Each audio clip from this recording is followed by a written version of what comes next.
Il est conseillé, avant d'écouter cet enseignement, de lire le psaume concerné. Discours sur le psaume 4, le vrai bonheur. Le prophète nous montre dans ce cantique l'âme qui s'élève au-dessus des biens terrestres et périssables pour trouver en Dieu le repos et le bonheur. Pour la fin, psaume, cantique de David. Chapitre 1. Le Christ est la fin de la loi pour justifier tous ceux qui croiront en lui. Mais cette fin a le sens de perfectionnement et non de destruction. On peut se demander si tout cantique est un psaume, ou plutôt, si tout psaume ne serait pas un cantique. S'il y a des cantiques auxquels ne conviendrait pas le nom de psaume, et des psaumes que l'on ne pourrait appeler cantiques. Mais il est bon de voir dans les Écritures si le titre de cantique n'indiquerait pas la joie, et le nom de psaume indiquerait des chants exécutés sur le psalterion, dont se servit David au rapport de l'histoire pour figurer un grand mystère que nous n'approfondirons pas ici. Cela exige de longues recherches et une longue discussion. Écoutons aujourd'hui la parole de l'homme-Dieu après sa résurrection ou du disciple de l'Église qui croit et qui espère en lui. Chapitre 2. Quand je priais, le Dieu de ma justice m'a exaucé. Ma prière, dit-il, a été exaucée par Dieu, auteur de ma justice. Dans les tribulations, vous avez dilaté mon cœur. Vous m'avez fait passer des étreintes de la douleur aux dilatations de la joie. Car la tribulation et l'étreinte sont le partage de l'âme chez tout homme qui a fait le mal. Mais celui qui dit « Nous nous réjouissons dans les afflictions », sachant que l'affliction produit la patience, jusqu'à ces paroles, parce que l'amour de Dieu est répandu dans nos cœurs par l'Esprit Saint qui nous a été donné. Celui-là n'endure point les étreintes du cœur, quoi que fasse pour les lui causer ses persécuteurs du dehors.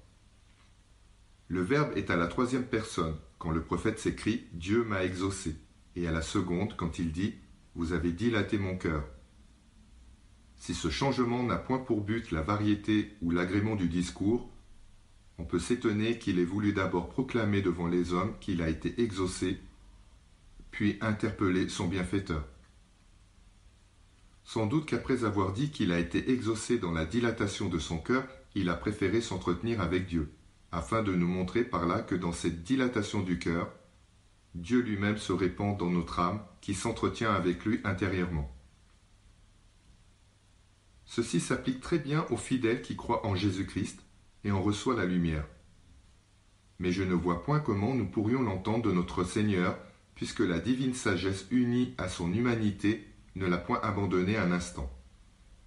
Toutefois, de même que dans la prière il faisait ressortir notre faiblesse plutôt que la sienne, de même aussi, dans cette dilatation du cœur, notre Seigneur peut parler au nom des fidèles, dont il s'attribue le rôle quand il dit « J'ai eu faim, et vous ne m'avez pas nourri. J'ai eu soif, et vous ne m'avez pas donné à boire. » Et le reste. De même encore, notre Seigneur peut dire « Vous avez dilaté mon cœur », en parlant au nom de quelques humbles fidèles, qui s'entretient avec Dieu dont il ressent en son âme l'amour répandu par l'Esprit Saint qui a été donné. Ayez pitié de moi, écoutez mes supplications. Pourquoi cette nouvelle prière lorsque déjà il s'est dit exaucé et dilaté? Serait-ce à cause de nous dont il est dit « Si nous espérons ce que nous ne voyons pas encore, nous l'attendons par la patience » ou bien demanderait-il à Dieu de perfectionner ce qui est commencé chez celui qui a cru? Chapitre 3. Enfants des hommes, jusque à quand vos cœurs seront-ils appesantis? Du moins, si vos égarements ont duré jusqu'à l'avènement du Fils de Dieu, pourquoi prolonger au-delà cette torpeur de vos âmes? Quand cesserez-vous de vous tromper, sinon en présence de la vérité? À quoi bon vous épandre des vanités et rechercher le mensonge? Pourquoi demander à des choses sans prix un bonheur que peut seul vous donner la vérité, qui donne à tout le reste la consistance? Car vanité des vanités, tout est vanité. Qu'a de plus l'homme de tout le labeur dans lequel il se consume sous le soleil? Pourquoi vous laisser absorber par l'amour des biens périssables? Pourquoi rechercher comme excellent des biens sans valeur? C'est là une vanité, un mensonge, car vous prétendez donner la durée auprès de vous à ce qui doit passer comme une ombre. Chapitre 4. Et sachez que le Seigneur a glorifié son Saint. Quel Saint, sinon celui qu'il a ressuscité d'entre les morts, et qu'il a fait asseoir à sa droite dans les cieux. Le prophète excite ici les hommes à se détacher du monde pour s'attacher à Dieu. Si cette liaison, et sachez, paraît étrange, il est facile de remarquer dans les Écritures que cette manière de parler est familière à la langue des prophètes. Vous les voyez souvent commencer ainsi, et le Seigneur lui dit, et la parole du Seigneur se fit entendre à lui.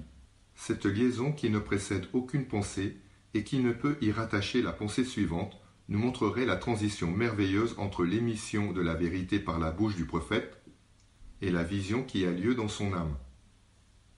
Ici, néanmoins, on pourrait dire que la première pensée, pourquoi aimer la vanité et rechercher le mensonge, signifie « Gardez-vous d'aimer la vanité et de courir après le mensonge. Après viendraient fort bien cette parole, et sachez que le Seigneur a glorifié son Saint. » Mais un diapsalma qui sépare ces deux versets nous empêche de les rattacher l'un à l'autre. On peut, avec les uns, prendre ce diapsalma pour un mot hébreu qui signifie « ainsi soit-il », ou avec d'autres pour un mot grec désignant un intervalle dans la psalmodie, en sorte qu'on appellerait psalma le chant qui s'exécute, diapsalma un silence dans le chant, et que sympsalma indiquerait l'union des voix pour exécuter une symphonie. Diapsalma en marquerait la désunion, un repos, une discontinuation. Quel que soit le sens que l'on adopte, il en résulte du moins cette probabilité qu'après un diapsalma, le sens est interrompu et ne se rattache point à ce qui précède. Chapitre 5. Le Seigneur m'exaucera quand je crierai vers lui. Cette parole me paraît une exhortation à demander le secours de Dieu dans toute la force de notre cœur, ou plutôt avec un gémissement intérieur et sans bruit. Comme c'est un devoir de remercier Dieu du don de la lumière en cette vie, c'en est un aussi de lui demander le repos après la mort. Que nous mettions ces paroles dans la bouche du prédicateur fidèle ou de notre Seigneur, elles signifient « Le Seigneur vous exaucera quand vous l'invoquerez ». Chapitre 6. Mettez-vous en colère, mais ne péchez point. On pouvait se demander qui est digne d'être exaucé ou comment ne serait-il pas inutile pour le pécheur de s'adresser à Dieu. Le prophète répond donc « Entrez en colère, mais ne péchez point ». Réponse qui peut s'entendre en deux manières. Ou bien, même dans votre colère, ne péchez point. C'est-à-dire, quand s'élèverait en vous ce mouvement de l'âme que, par un châtiment du péché, nous ne pouvons dominer, que du moins il soit désavoué par cette raison, par cette âme que Dieu a régénérée intérieurement, afin que du moins nous fussions soumis à la loi de Dieu par l'Esprit, si par la chair nous obéissons encore à la loi du péché. Ou bien faites pénitence, entrez en colère contre vous-même, à cause de vos désordres passés, et ne péchez plus à l'avenir. Ce que vous dites dans vos cœurs, suppléez, dites-le de manière que la pensée complète soit celle-ci. Dites bien de cœur ce que vous dites, et ne soyez pas un peuple dont il est écrit « Ce peuple m'honore des lèvres, et les cœurs sont loin de moi. » Soyez contrits dans le secret de vos demeures. Le prophète avait dit dans le même sens, dans vos cœurs, c'est-à-dire dans ces endroits secrets où le Seigneur nous avertit de prier après en avoir fermé les portes.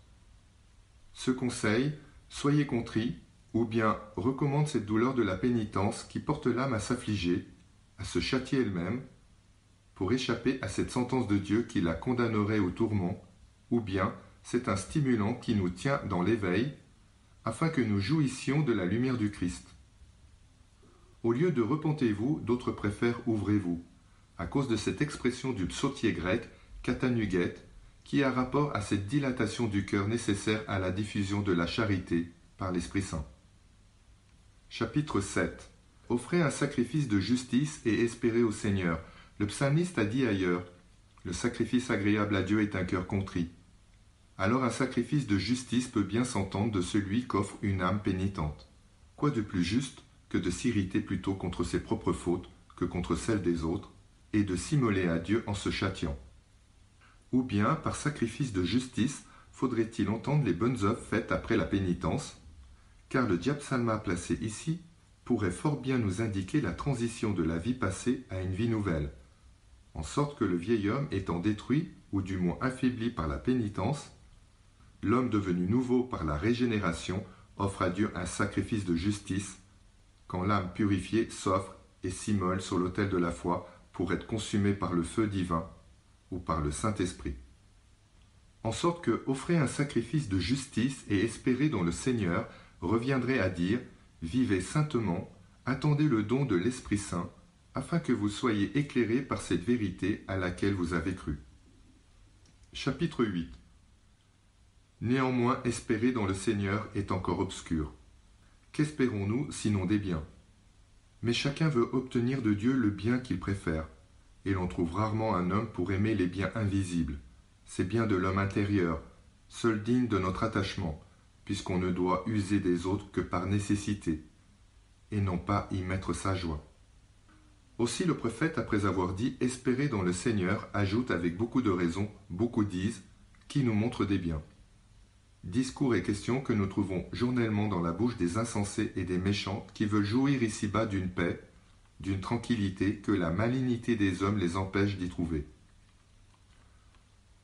Dans leur aveuglement, ils osent accuser l'ordre providentiel et se roulant dans leur propre forfait, ils pensent que les temps actuels sont pires que ceux d'autrefois.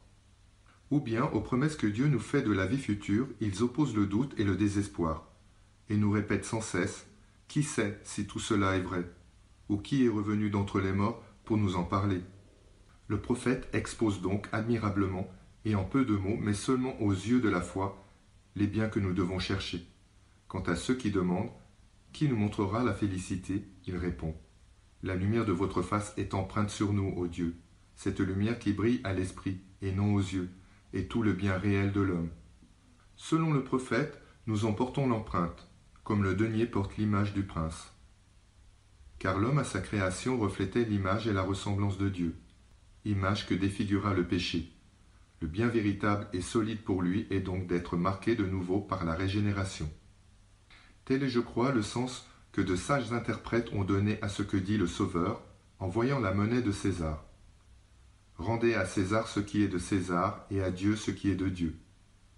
Comme s'il eût dit, il en est de Dieu comme de César qui exige que son image soit empreinte sur la monnaie. Si vous rendez cette monnaie au prince, rendez à Dieu votre âme marquée à la lumière de sa face. Vous avez mis la joie dans mon cœur. Ce n'est donc point à l'extérieur que doivent chercher la joie, ces hommes lents de cœur, aimant la joie et recherchant le mensonge, mais à l'intérieur, où Dieu a gravé le signe de sa lumière.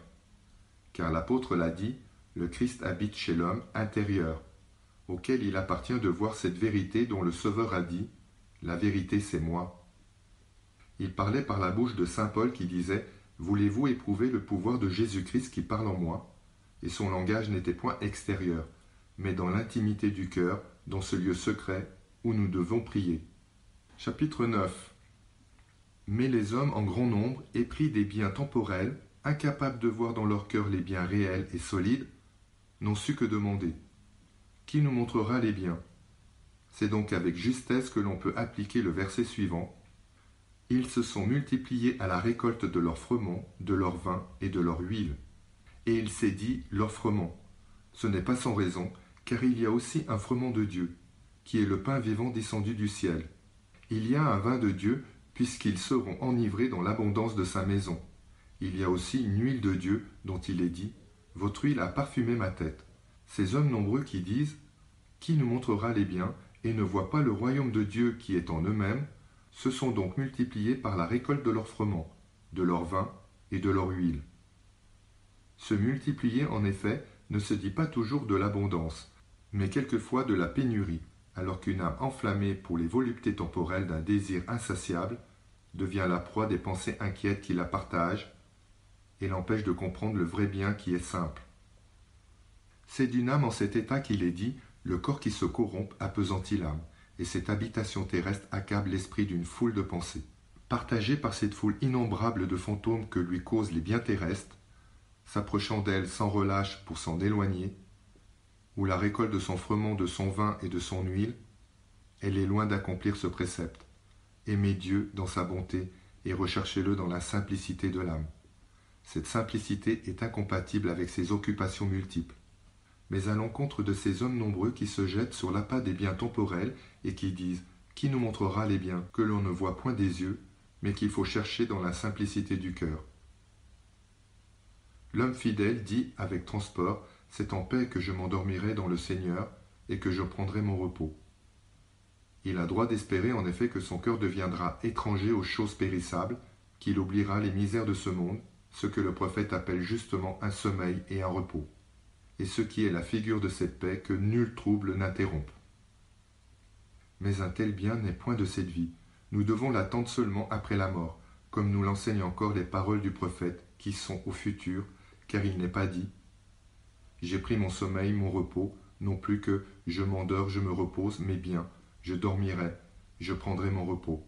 Alors ce corps corruptible sera revêtu d'incorruptibilité, ce corps mortel sera revêtu d'immortalité, et la mort elle-même sera absorbée dans la victoire. » De là ce mot de l'apôtre, si nous espérons ce que nous ne voyons pas encore, nous l'attendons par la patience. Chapitre 10. Aussi le prophète a-t-il eu raison d'ajouter « Parce que c'est vous, Seigneur, qui m'avez singulièrement affermi d'une manière unique dans l'espérance. » Il ne dit point ici « qui m'affermirait », mais bien « qui m'avait affermi ». Celui-là donc qui a conçu une telle espérance jouira certainement de ce qu'il espère. L'adverbe singulièrement est plein de sens, car on peut l'opposer à cette foule qui se multiplie par la récolte de son froment, de son vin, de son huile, et qui s'écrie « Qui nous montrera les biens ?» Cette multitude périra, mais l'unité subsistera dans les saints, dont il est dit dans les Actes des Apôtres « La multitude de ceux qui croyaient n'avait qu'un cœur et qu'une âme. » Il nous faut donc embrasser la singularité, la simplicité, c'est-à-dire nous soustraire à cette foule sans nombre de choses terrestres qui naissent pour mourir bientôt, et nous attacher à ce qui est un et éternel, si nous voulons adhérer au seul Dieu, notre Seigneur. Fin du discours sur le psaume 4.